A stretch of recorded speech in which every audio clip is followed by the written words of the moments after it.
Hello and welcome back to my channel. I am Jordan and today I got something a little different for you guys. It is actually July, which means we are officially halfway through the year. We just completed 6 months, and within that 6 months I have read a total of 33 books. So I figured it would be cool for me to give you guys, like, instead of a monthly wrap up or TBR, like my 10 favorite books. That way if you haven't read any of the books, you will have half of the year left, I guess, to check them out, and maybe they can make your TBR for this year. So let me go ahead and get into it. We got 10 books to talk about. Okay, so the first book I'm going to talk about is The Love and Lies of Roksana Ali. This is a fiction novel. This came out in the beginning of this year in January 2019. And I love this book. This book chronicles the journey of Roksana, who is a teen, a senior in high school, and all she wants to do is make it to graduation so she could make it to Caltech. She is Bengali and she is also Muslim, and her family is conservative, so she's living kind of a double life, but all hell breaks loose when her mother catches her kissing her girlfriend.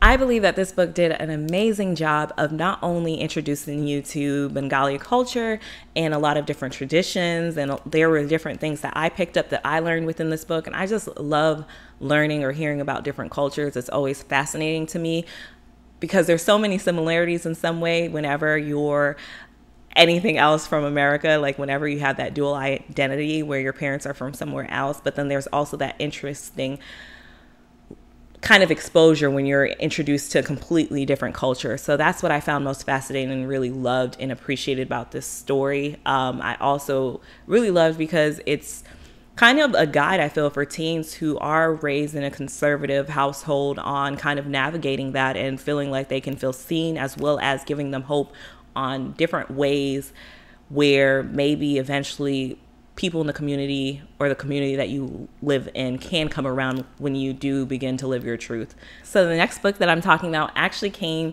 out in February of last year, but I read it February of this year, and you guys have heard me gush about this so much. It is A Princess in Theory by Alyssa Cole. Alyssa Cole has quickly become one of my favorite romance writers. I just love her. I love her. I also read Once Ghosted, Twice Shy, the novella, which you guys know I loved. But A Princess in Theory specifically is about a African-American girl who doesn't really know where she comes from. She doesn't really have any information on her parents, but essentially one day she's getting what seems like spam emails from this prince in Africa, but it turns out it really is a prince in Africa. The story kind of progresses, and somehow she's in this whirlwind of almost a coming to America, not knowing you're dating a prince like story, but it's modern times. This was a page turner. It also was very hot and kind of erotic at times, but it was such a cute story, and it really just gave me all the good feels. This was one that kept a smile on my face throughout reading it. I loved it, and if you're a sucker for romances, you will love this too. So next up, I guess I really like romances. I didn't know that about myself until about a year ago. The Bride Test by Helen Huang, and oh my gosh, I love this. So this is the same author from The Kiss Quotient, which I also loved, so definitely give that a read if you haven't. But essentially the author herself has Asperger's, autism, and she writes characters that the main love interests also are autistic, which I find so unique and so beautiful in the way the stories are told. So The Bride Test follows two main characters, Kai, who is Vietnamese American. He's living here in the States in California, and his mother is pressuring him to get married. He is autistic, and he believes that he is not capable of love because of certain tragedies or certain situations that have happened in his life previously. It also follows Mai, who is a mixed race girl in Vietnam, who is a young mother and has this opportunity to come to America, but she has to basically convince Kai to marry her. The mother, it's like an arranged mail order bride type of situation. And, you know, Mai's initially trying to do this more so to give her daughter a better life, but she's also wants this new experience, and she kind of has some other reasons as to why she wants to come to America. But, you know, romance is brewing between the two, and it's kind of cool finding this. This is not erotic at all. There's not really that much sex in this book. There's certain different details that come up that I won't say because it'll spoil the book for you. But what I appreciated most about this book is the story itself, and also definitely read the author's note at the end. It made it so much more personal, because it is very rare that you find, at least in the books that I read, that the main character is not westernized, is not someone from America or something of that nature. The fact that she was the leading interest and the leading lady and the focus of the story, I felt was beautiful, and it really kind of also gives you a firsthand experience of what it is like when you're coming to another country and you kind of have all these doubts, the language barriers, the different steps that are needed to take to get ahead. I feel like this was done so well. I absolutely love this. The next book that I'm talking about, you guys know I also really love. This was also another 4.5 stars for me. It's so funny because it's like 4.5. You can't just give the 5. I don't know why I couldn't give the 5. I just, you know, nothing's wrong. I wouldn't change anything with the book at all. It's just, it's hard to get those 5 stars, you know, but this is as close as you can get, basically, without getting it. With the Fire and High by Elizabeth Acevedo.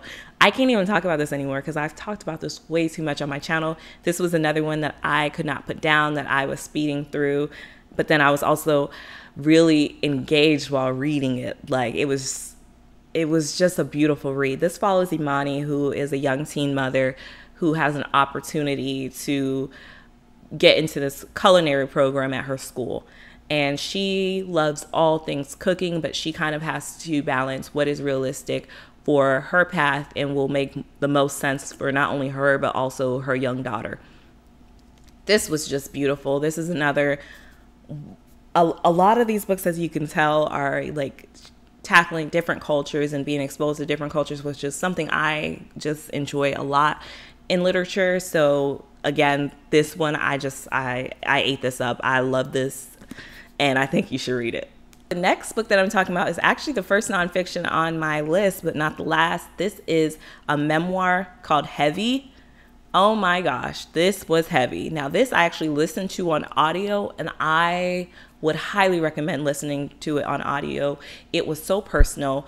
This is a memoir about Keith, who he basically, it's heavy, it's titled Heavy, but he's talking about like the reality of being physically heavy and then also having heavy matters. Like, he was taught to lie, he was taught to hide things. He talks about like his eating disorder, a lot of secrets that are kept and tied into that, low self-esteem, being Black. There's so many different things that are exposed in this, but also the core of it is how we are taught to lie, and we learning that lying is more acceptable than the truth. And it's kind of like you already are bred at a young age to play that game, and how dangerous that is, especially when you suffer from addiction.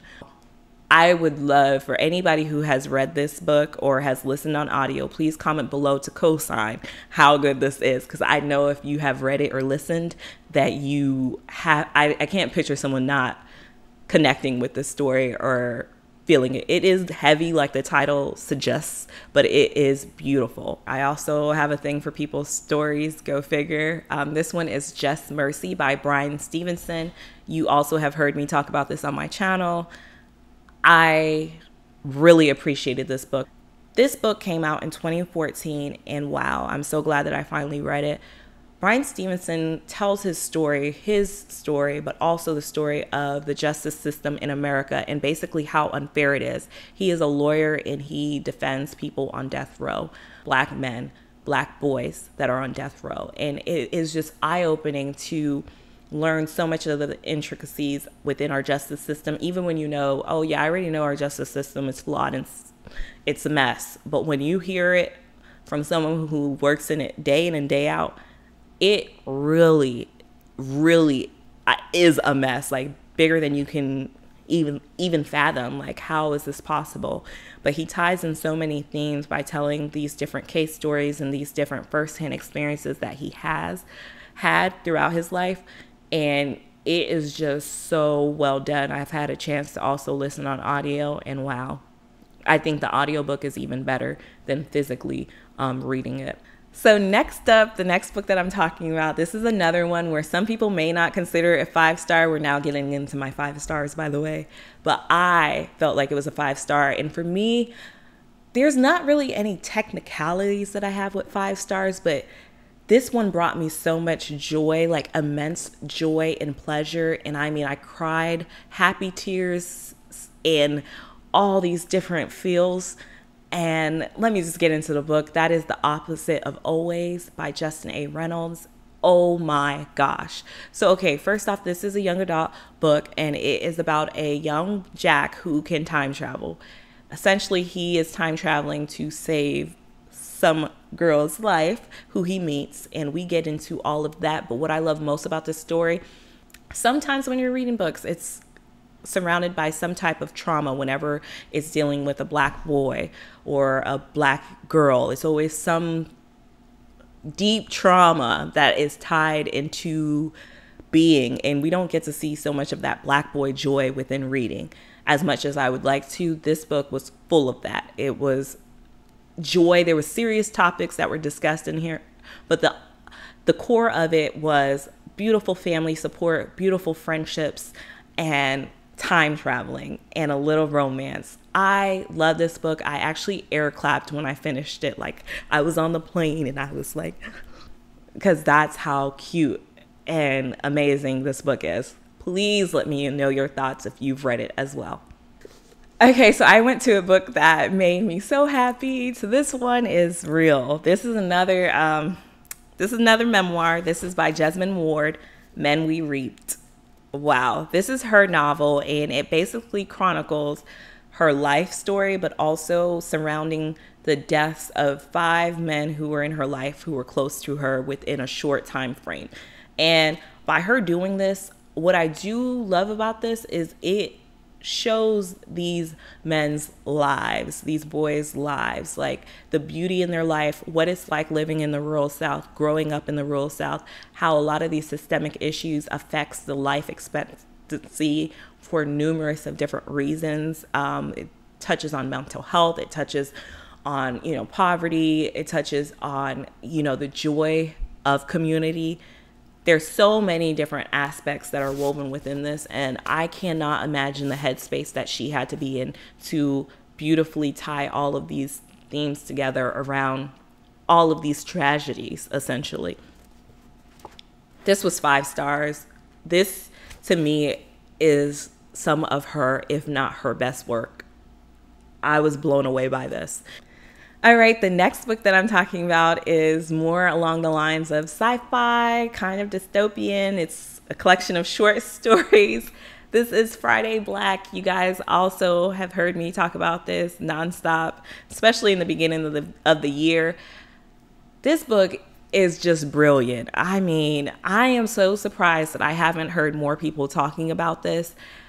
You haven't read it, and you like dystopians, or you like sci-fi, or you like anything interesting, read this. And these stories were so creative and so engaging and interesting. I hadn't read anything like it. The closest I can compare it to is it kind of reminded me of Black Mirror's, the show, a little bit, as each of the short stories are somewhat standalone, which is similar to Black Mirror's, but it's all these dystopian-like societies, and it touches on real topics from consumerism to being Black in America to random topics like the school systems, kind of. There's so many different things that are discussed within this book, and it's kind of dark. It's like dark comedy. Some of it's not funny, though.